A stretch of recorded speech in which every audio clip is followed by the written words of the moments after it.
सारखी. त्यांनी त्याचं घर एकदम गावात जर असतं ना तर काय वाटलं नसतं. हे याच्यात आहे ना, आउटस्कटला आहे ना, तर ते नारळ नाही दिसत तिथं.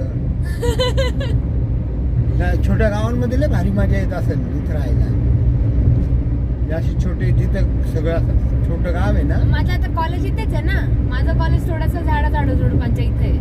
नाही पण जे छोटं गाव आहे ना, बांबोलीम गाव आहे ना पप्पा, त्या गावामध्ये मजा येते. या मोठ्या शहरांमध्ये मजा नाही येत. गाव शांत आहे. कुडाळ कसं आहे तसे लय गाव आहे छोटी छोटी. पायी पायी फिरायला ना.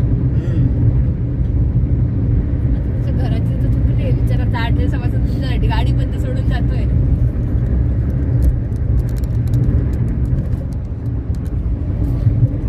त्याला थोडी आपण काही त्याचा काहीच प्रॉब्लेम नाही. तो गाडी सोडून जातो.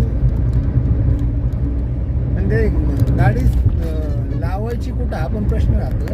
जर स्कूटी पाहिजे मग स्कूटी रेंटवर घ्यायची ना पप्पा. थोडं चालत जायचं पुढे. वास्कोवत पण मिळून जाईल पुढे. थोडी स्कूटी रेंटवर घेतली 300 रुपये स्कूटी रेंटवर. दिवसभर फिरून यायचं मस्त. बुम बुम बुम बुम. कुठे लावा गाडी.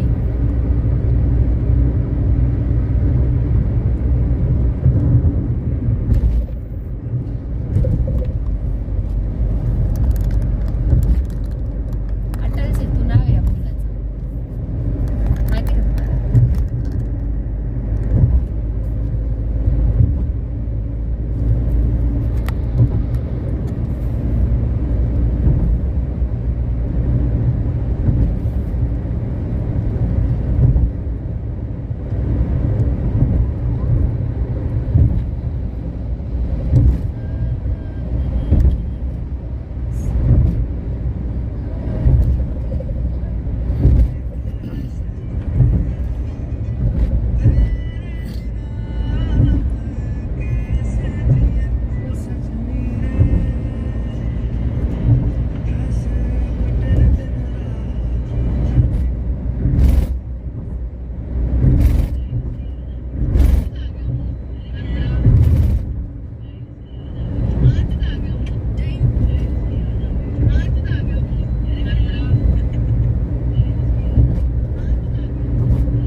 वास्कोला शटल.